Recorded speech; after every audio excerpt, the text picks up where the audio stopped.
In this video, we'll look at how we can implement the lexical approach.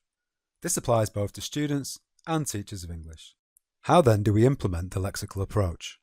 We're going to look at 5 ways we can increase our lexical abilities: awareness raising and noticing, using dictionaries, concordance programs, input-rich resources, and recording. Let's start with awareness raising and noticing.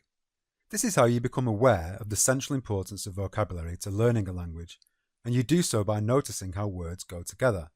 Because, as Virginia Woolf told us in the first video, a word is not a single and separate entity. It is part of other words. Words belong to each other. So we start by becoming aware of the collocations, fixed expressions, and semi-fixed expressions in the English we are studying. Collocations usually consist of 2 or 3 words which frequently go together, and those words can be of various types, i.e. nouns, adjectives, verbs, and adverbs. For example, inbound flight, which is an adjective and a noun. Watch television, which is a verb and a noun. Police investigate, which is a noun and a verb. And come quickly, which is a verb and an adverb. It's really quite simple, but becoming aware of how common collocations are and being able to collocate naturally yourself will have a transformative effect on your English language abilities. Now we have fixed expressions. These are basically common phrases in a particular language. For example, you often hear people say things like, "He's giving me the cold shoulder," which means someone is ignoring you. Or, "Can you tell me the way to," which is the most typical way to ask for directions. And, "I'll have to get going," which means you need to leave and go to another place. And finally, we can look for semi-fixed expressions. These are commonly used word structures which we can modify for our own particular purposes. For example, it's a something day. So you can say it's a nice day or it's a rainy day. The more something, the more something. So you might say the more hours I worked, the more money I earned. What surprised me was, or what really surprised me was, something. So what really surprised me was how big New York is. Once you start to notice semi-fixed expressions and how they work, you'll really begin to expand your English abilities and make yourself sound more like a native speaker. To help you explore collocations, fixed expressions, and semi-fixed expressions, you need to get a good dictionary, because this will be the native speaker on your desk, and should be your first port of call because they are repositories of hundreds of thousands of words and phrases with examples of how they are naturally used in native English.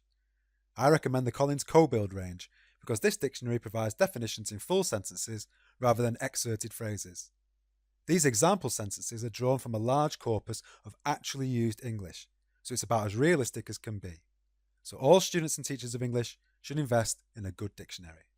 And in the quest for English phrases as they are actually used, you can also use concordance programs. Concordance programs are pieces of software which search the internet for words and phrases and count their frequency of use. This is the British National Corpus, one of the most popular concordance programs. Here I search for the phrase English speaker, and here are the results. These sentences let me see how the phrase is used in everyday English. One of the most basic and freely available concordance programs is actually Google. You can use Google to search for words and phrases on the internet. This can be particularly helpful if you want to check if you can say something. And if Google doesn't give you any results, try using a more professional concordance program like Lexical, for example.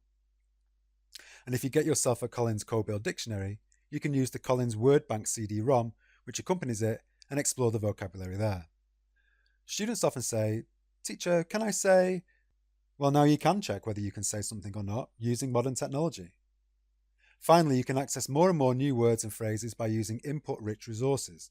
These would include newspapers, magazines, songs, and films. And you can use them to make comparisons between your own language and the one you are studying, and do translation work so that you can understand how your mother tongue differs from the target language. Once you've started collecting new words and phrases from these various places, you need to start recording them effectively. For teachers, when doing board work, you should not put single words on the board. You should board new vocabulary in its context or in a collocation, because as we said previously, words belong together. As we can see here, I haven't written any single words on these whiteboards. It's all collocations and semi-fixed expressions in some kind of context. For example, the word immature can be boarded as "stop being so immature." The word delivery collocates with man, so we can write "the delivery man is here." Amount can be boarded as a semi-fixed expression, the amount of something. And similarly, the word benefit can be written as part of the semi-fixed expression, something can be of benefit to something else. And to be used to can be boarded as a semi-fixed expression, she's used to it. Other types of board work include collocation boxes. Collocation boxes help us illustrate that a number of words can collocate with the word or phrase we are learning. For example, as you can see, the word flights collocates with inbound and outbound, while print collocates with hand, finger and foot to describe various physical phenomena. Another technique is word webs. Word webs can be used to show all the words and phrases associated with a particular word. For example, at the centre of this word web we have the word museum, branching off from which we have the related word contents, the contents of the museum. And among the contents can be old coins, broken sculptures, famous paintings, and priceless artifacts. So try adding both of these techniques to your classroom practice. If you work in a modern classroom, you might find it's equipped with an interactive whiteboard. Interactive whiteboards present further opportunities for displaying new vocabulary and doing activities with it. The purpose of board work, of course, is to aid memorization. New words are displayed in context to keep them in the student's mind and to give them a chance to write them down. The board can also be used for testing their memory of new vocabulary. Here you can see a number of semi-fixed expressions have been written on the board and the students will be invited to fill in the gaps. They can do this in their own notebooks or by coming up to write on the board themselves like this.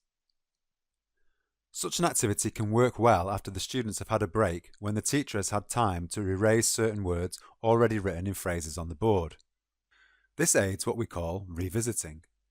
Revisiting is part of the memorization process and is how we revise when preparing for tests and exams. Students can help their own revisiting and revising by taking a photo of the board or copying down its contents into their notebooks. For this reason, teachers and students shouldn't fear doing the same thing twice. Indeed, education experts talk about meeting a word 7 times in order to fully commit it to memory. And science has shown that the neural pathways in the brain are strengthened by repetition. Meeting a word several times over a number of days or weeks is called spaced repetition and is an important part of the memorization process. Students can do this in their own time by reorganizing their vocabulary notebooks, putting words and phrases from the same topics together rather than just having long lists of single decontextualized words. And they can also add further lexis as the course progresses.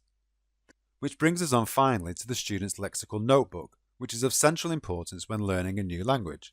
They can be organized by theme and by structure. This is an excellent example of a student who made a note of the collocations and semi-fixed expressions related to health problems. Lexical notebooks are also a place to record collocation boxes and word webs. And as I said a moment ago, we can return to it to add new uses of the same words or new collocations from a particular lexical set, because revisiting and reorganizing the notebook are part of the memorization process. This notebook belonged to another student of mine who continually engaged with the lexis they were learning and the vocabulary materials they received in class. In the next and final video, we'll look at some other ways of implementing the lexical approach.